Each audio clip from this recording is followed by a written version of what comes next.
আলু চাপা French fry. এটা বানানো কিন্তু একদমই সহজ। গোল গোল ছোট ছোট লাল লাল আলুগুলোকে হাফ বয়েল করে নিয়ে একটা শক্ত বাটি দিয়ে চেপে চেপে থেতলে নিতে হবে, যেভাবে ভিডিওতে দেখানো হলো। তারপর চাট মশলা ভালোভাবে সবগুলোর উপর দিয়ে, আর এখানে বিট লবণ দেওয়া হয়েছে, এখানে সাদা লবণও দেওয়া যেতে পারে।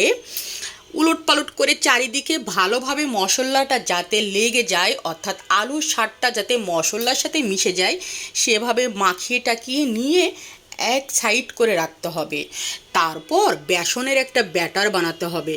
বেসনের ব্যাটারের মধ্যে চাট মশলা, লবণ, গোলমরিচ গুঁড়া, জিরা গুঁড়া এগুলো দিয়েই বানিয়ে নেওয়া হয়েছে।